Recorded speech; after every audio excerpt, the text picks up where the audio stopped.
Hey, welcome back to True Moto Resto, and in this video we're just going to do a brief update on what's going on with the junkyard slabby right there. Stay tuned.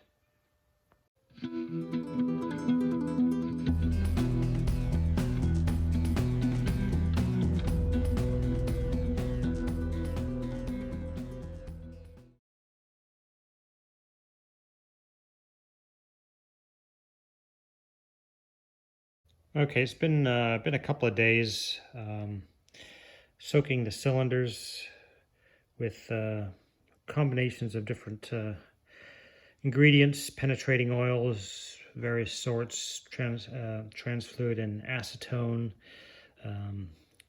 bit of engine oil, and WD-40, Seafoam Deep Creep, liquid wrench, you name it, it's been in there. And it's soaked for, half a day each time. Turn the engine over a couple of times, add some more product to soak it, and I have zero. This has actually got a bit of engine oil in here now. No meaningful change at all in the compression. So that tells me that either those rings are really stuck badly, or my valves are stuck, something like that. Maybe the valves have been, as the bike's been sat for so long, if the valves were open slightly, maybe they were rusting, or there's corrosion in there preventing them from fully seating. So I've got no compression from that perspective. I don't know, it's kind of odd. I did get a strange goings on. At one point, I got all kinds of fluid coming out here, but I think it was probably coming out from the header. Although it didn't look like it was coming out of the header. It looked like it was just pouring out from the head gasket, but that just doesn't seem likely. It was on every single cylinder, so to me, it was more than likely the whatever fluids I had in there was just getting pumped through the exhaust valves into the headers, and then it was kind of dribbling out of there. So as I said before, I've never ever heard of 4 cylinders failing with a head gasket in my life, but never say never. But either way, the end result is the same. The engine will come out at some point, the head will come off, and we're gonna have to dig around in there and find out what's going on. So just a quick message here in the middle of this video. I just want to say thanks to everybody for watching and subscribing to all the videos over the past year.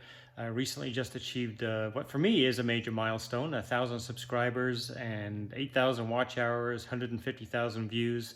I know it's kind of small potatoes on a YouTube scale, but it means a lot to me. Thanks to everybody for watching, subscribing, very much appreciated, and also to the comments. I try to read and reply to all the comments. Very much appreciate that. And lots of good advice has come my way from folks that have commented to give me some tips. So I appreciate it. Please keep them coming. Thanks very much. Okay, so since the condition of the current fuel tank on this GSX-R is so poor, I mean, I'm going to fix it anyway. It's going to get a liner in it, but I saw one on eBay. It looks to be in better shape, so I hope it is by the time I unpack it here. It just arrived.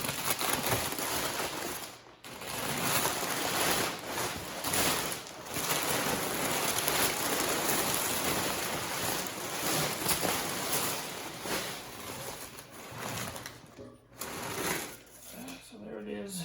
It's got the petcock on it. It certainly looks to be in far better condition than. Yeah, it's nice inside. It's got a couple of dings here and there, but nothing major. It's, looks okay. I think that'll do. That'll do just fine. It's definitely better than the one I have on it. That's for sure. Bit of a couple of minor dings here, which I knew about.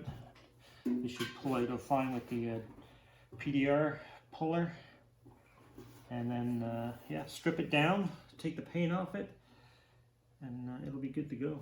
Right, more parts for the GSXR 750. It's time from Boonstra Parts in the Netherlands.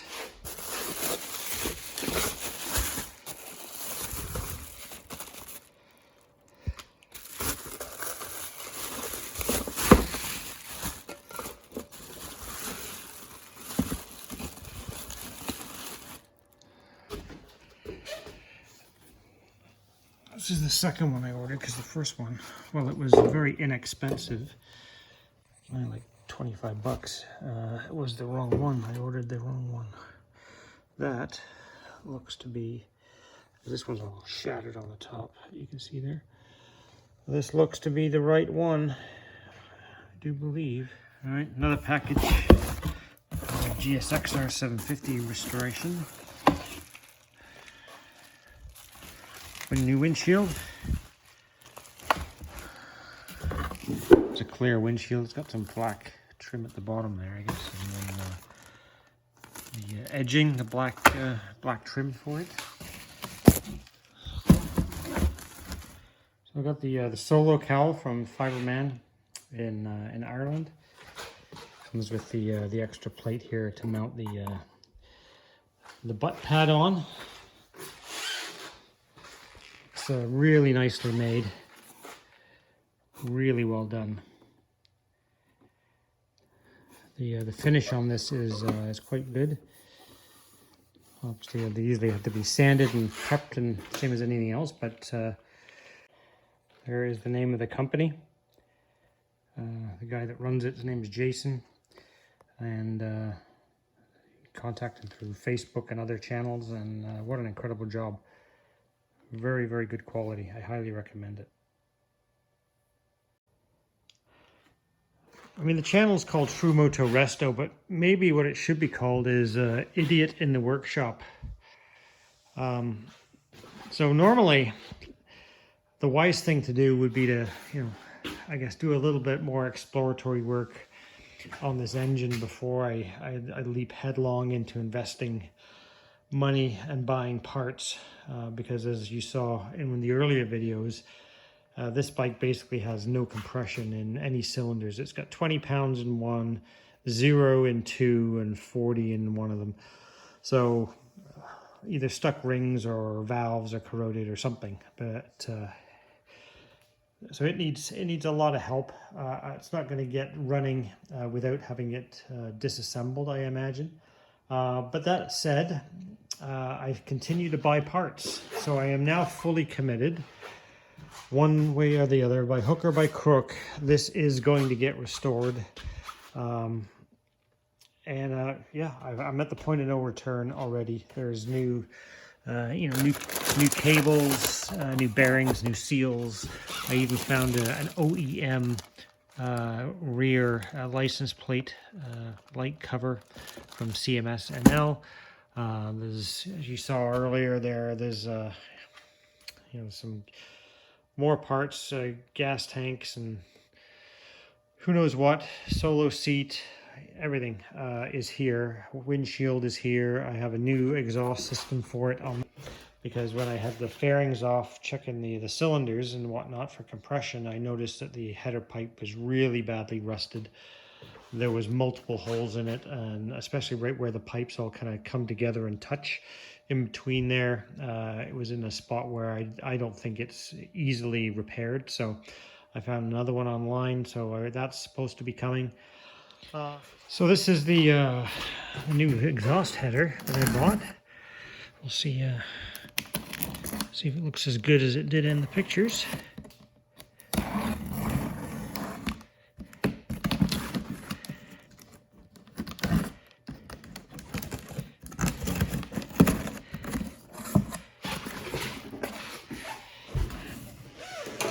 Okay. Let's see what we got here.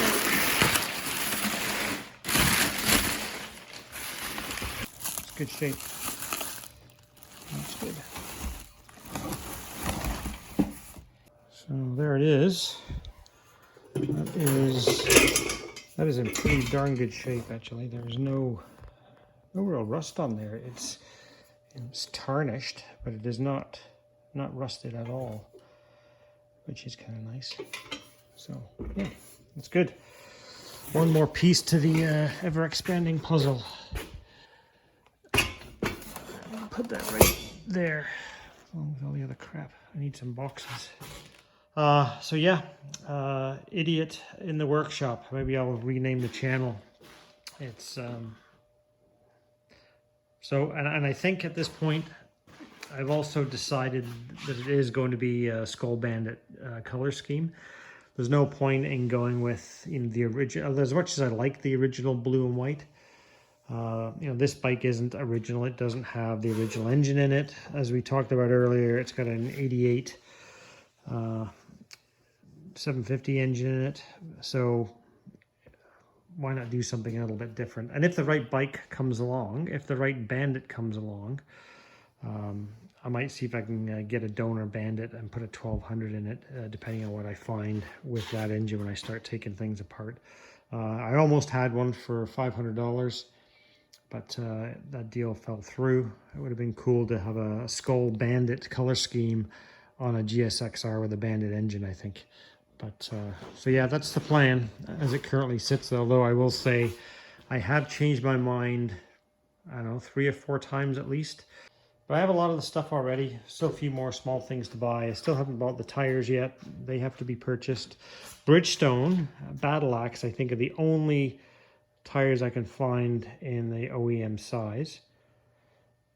If you know of any other sizes that will fit that bike, let me know. But so far, OEM size wise, Bridgestone Battle Axe I think is the only ones that will fit it that I've been able to find here in Canada. So we'll see how that goes. I'm gonna have to order some green vinyl to do the seat cover.